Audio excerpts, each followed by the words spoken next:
Feel the need to explain a little bit, you can, but please don't go over like 10 seconds. All right. First question, we'll start with Bruce. Would you be in favor of eliminating the filibuster if elected? No, of course not. I did my own 33-hour filibuster, so I love it. I'll do that every week if you send me down there. Perfect. Question number 2. Have you seen 2,000 Mules? Kevin? Yes. Don? Yes. Bruce? Yes, love it. Okay. Third question, Don. Would you approve money for a COVID tracking database? Hell no. Absolutely not. Kevin? No way. All right. Number 4, back to you, Bruce. If elected, who will you support for Speaker of the House? Anybody other than Mitch McConnell. People are not supposed to say that. Speaker of the House or Senate President? Speaker of the House. Oh, Speaker of the House. Oh, Yeah. Sorry, I thought you meant This is Senate great, Mitch President. McConnell is in. So is there anyone that you would support, anyone that sticks out? Thomas Massey. Thank you for answering. Kevin? I'm concentrating on the Senate and getting elected to the Senate. Anybody that you comes to mind? For They got Speaker? tough choices over there, just like over in the Senate. I can't give you anybody. Okay, they're pleading the fifth. I got it. Okay, next question. We already kind of covered that one. Would you support abolishing the FBI? We already said yes. Yes. And then what, 2 no? So you want reform? It needs to be reformed from top to bottom. All right. Would you support repealing Section 230 protections for big tech companies? Don, what's your Yes. Bruce? Yes. Yes. Okay. Should Antifa and BLM be designated domestic terrorist organizations? Who do we start with? Yeah, they should. Like I said, it shouldn't matter. We shouldn't have government getting in, even though we dislike them. That was used against Ron Paul people just a few years ago. Government shouldn't be doing it at all. That's fair enough. Kevin? I think any agency that advocates or promotes violence on people or destruction of property should be. Just not the FBI. I'm just kidding.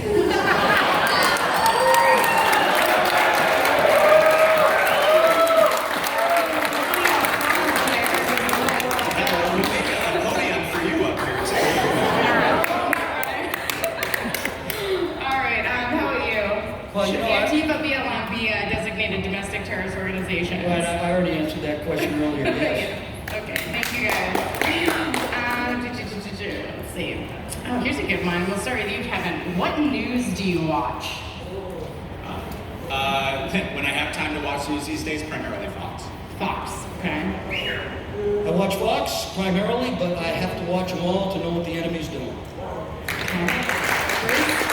I watch as little as possible. I try and go directly to the source whenever possible. If I see an article, I try and find the exact lawsuit or piece of paper that they're talking about, or close to the source as possible, because the news is completely unreliable. So, if you know, are any of you familiar with like alternative sources of media besides the mainstream Fox? Like, I work Like for, yours? Yes. like I work for one. Yes. I follow yours. All right. So what? Let's hear. Because there's. You know about Times, Reason Magazine? Okay, yeah, there's a couple. OAN, Right Side Broadcasting. I want to name drop for it, especially if people in the audience aren't familiar. Real America's Voice, Right Side Broadcasting, One America News Network, Newsmax. I'm not a huge fan, but like Epic Times, like you mentioned, these are great sources of information. Same with Just the News. John Solomon does great work. I would recommend all of these start following and expanding sort of your information sources. So that's a question there. Should we end our membership in the United Nations? Don? The United Nations Yes. is in collaboration with Chinese Communist Party.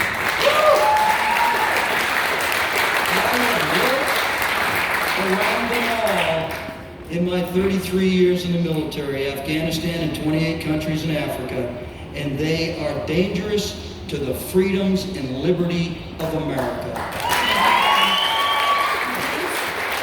Yes, we shouldn't be in the UN. I agree that it is. It's been tragic what they've caused throughout the world. Thank you. Yeah, the UN and the WHO parroted all of the Chinese propaganda during the pandemic, absolutely we should not be a member. And that would save us another agency of the government, you know, the UN ambassador. Another one, will you vote to impeach Merrick Garland? We start with Kevin. Yes. Okay. Yes. Absolutely. Yes. Yes. Okay. One chair. All right. If elected, when you come back to New Hampshire, will you allow the Government Integrity Project to host a town hall event? Done. Absolutely! 100%. I've been very accessible during the campaign. I'll be very accessible when I win.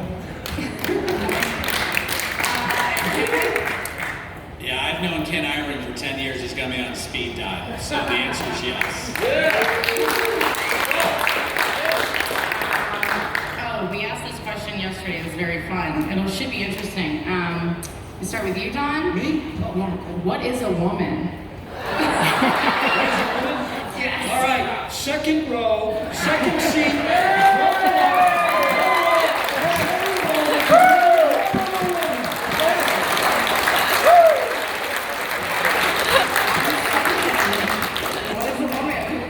Female adult human able to bear children and feed children. And we cannot allow simple words like that to be redefined. We just simply can't do that. Been married to one of the finest for 19 years, my wife Susan. You know what? Wait, can I just say, I gotta shout out to another great woman, and that's my mom, who's also in this.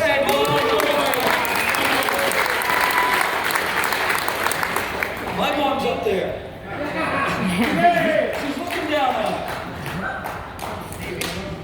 I got some more questions here. Do you favor removing Mitch McConnell? Who do we start with before? Want to start with me? Sure. Yes. Yes, his red flag is just the latest in a long string of very bad decisions. And I think the Republican Party needs a new face, a face of liberty. I think we need new leadership in the Senate.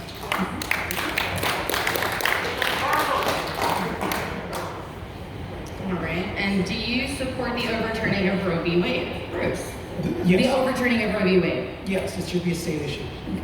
Yes, I agree. It's federalism. It's not in the Constitution. It's back where it belongs. That's to the states. All right. And Don? Yes. All right. I think we've gone through all of our questions here. So now let's give them a round of applause. Let's go.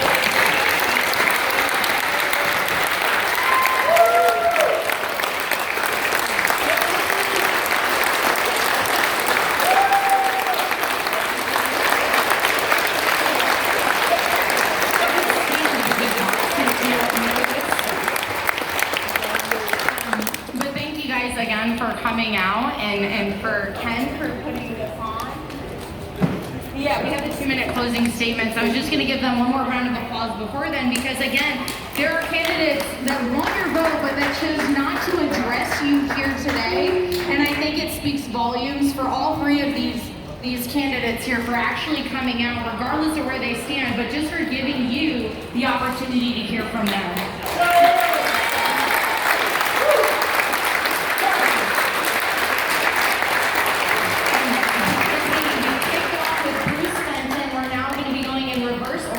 So Don, you have 2 minutes now to tell everyone why they should vote for you in this upcoming primary. Well, we had some great questions asked here and some tough questions. And I want to thank my two Republican opponents up here on the stage for being up here. Now, I got to cover one issue. It's been written a lot in the inaccurate news media that I'm an angry person. You're damn right I am.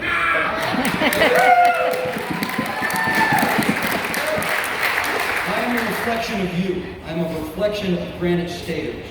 Granite Staters are angry because of the economy, inflation, out of control spending, and the fact that their children are not being educated properly and they are left out there on their own. This must stop. It's about God, family, community, country. They have undermined over the last 40, 50 years all of our institutions, and they're now working on the military institution. Before you know it, we are going to be a country of unlimited government. We will no longer be a country of self-governance. We will no longer be a country of the people, by the people, for the people. We will be a country governed by benevolent benefactors who have placed themselves above you at your expense and the expense of your family. We cannot allow that. I have the experience. The one question that hasn't been asked is the most important.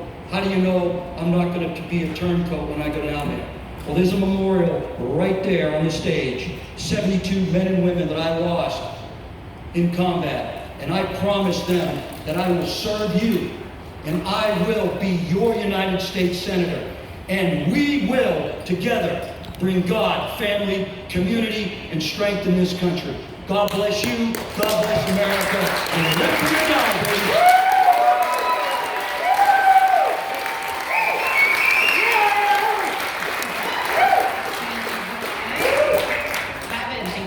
Thank you, Heather, and I would like to thank the Government Integrity Project as well for putting on this forum, and especially thank both Bruce and Don for joining me here today.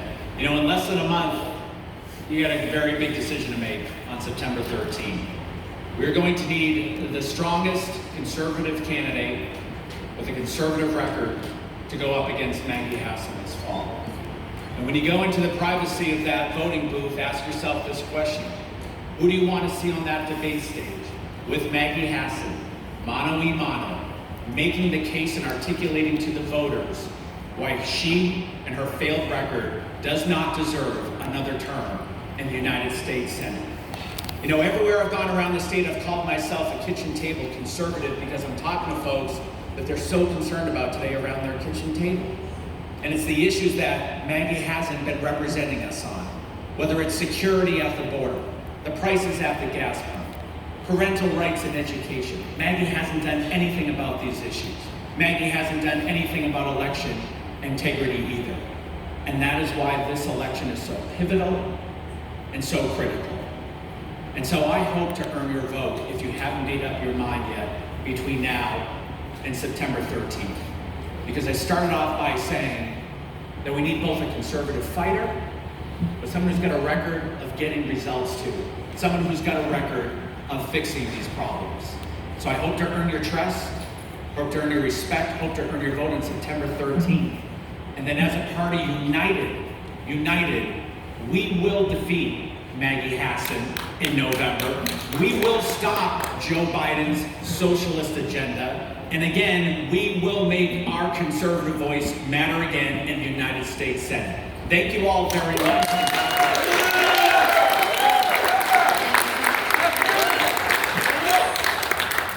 Thank you very much. Thank you to the organizers. Thank you to the other candidates for coming in tonight. We are in times of epic change, and I urge people to not vote as if this was 1996 or 2019. What they pulled on us over the last couple of years is unprecedented. And if we do not send a message down there, they will do it again. And meetings like this may not even happen. They'll make your kids wear those political signals again. They'll try and fire your nurses again. If we give them a mandate that this is okay, they will come back and do it even worse. And that is absolutely unacceptable. That would mean the end of our country as we know it. We must fight like we've never fought before. We must send a message to Washington. I am that message. I've been a disruptor all my life. I will go down there and send a message that they will never forget. I want to thank my family, my four beautiful children and my wife here. I'm willing to leave these beautiful people in this second row on my beautiful farm to go down there 124 days a year to that viper-infested swamp.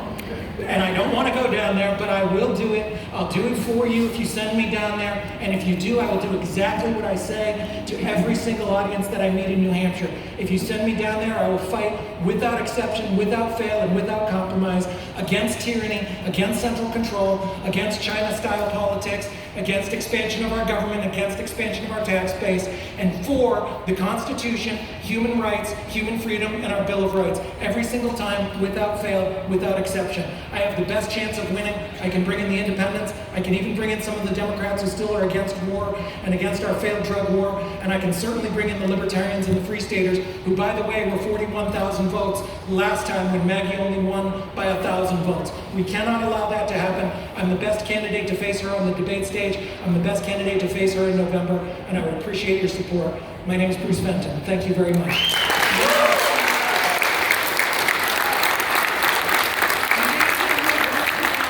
Because I feel like all three of you did so great today, including like handling my questions. That can be a little rough, so thank you all for your contribution today. And So thank we you, just Ken, finished. for putting all of this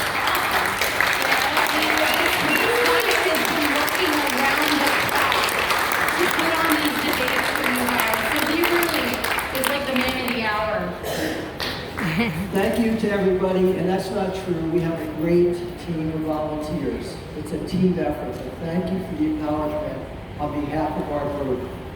And thank you to these awesome candidates. I would like to hear your thoughts about whether you think one of these three guys are going to be the next GOP nominee for U.S. Senate.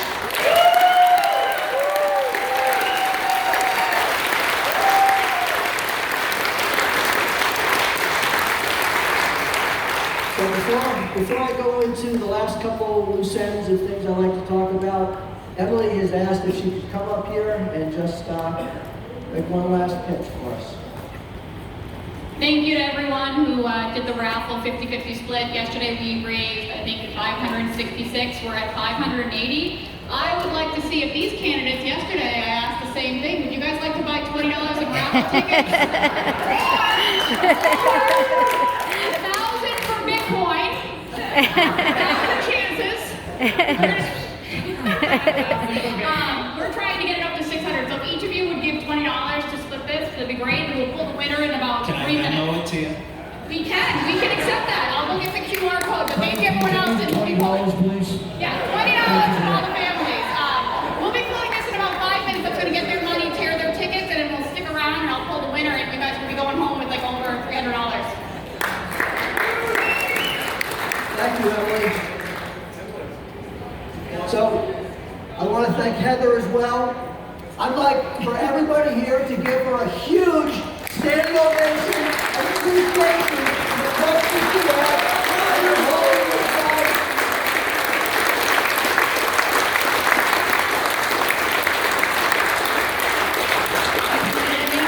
life. I took this very seriously. When you reached out to me and you're like, and you asked if I would moderate this, you know, with what the state of our country right now, I feel like we cannot afford to make mistakes.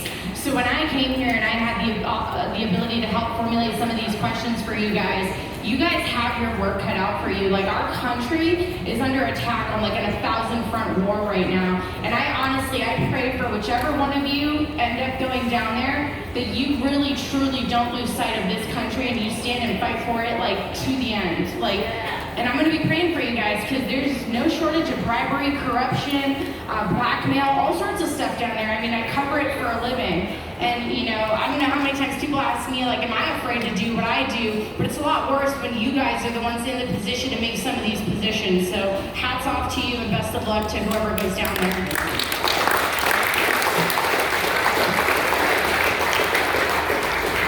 I would also like to thank both the people who volunteered to help make this event and the event yesterday possible. There's dozens of people who have stepped up to help. It's not an easy task, but it's a very important task. So, and I want to thank you, the people who came today, because you have an interest in making sure that you cast an informed vote to pick the right person to go to Washington and to help us make sure that we can have someone who's going to represent us properly, represent us, and serve for us, not expect us to serve for them. So with that, maybe I'll call Emily back up and see if she'll pull that raffle ticket and see who won. And then I'll thank you and wish you on your way and enjoy the rest of the weekend. Thank you. team picture. Oh, yeah, hey, can we get the candidates down here and all our volunteers and we'll take a big picture with everybody? First, you want to join us? Which is finished watching the U.S. Senate debate No, just these three. on All our volunteers, can we get the people from the back who help volunteer? Can we get them up here? Senate debate Take some on pictures with these guys? Sunday, August 14, 2022 at the Crossing Life Church Community Center. Joe Kelly from Level 5 Media reporting live in Windham, New Hampshire. Thanks for watching, everyone. Signing out. Now is the people getting together as a group pictures with all the candidates and all the volunteers that work so hard to make this event happen today.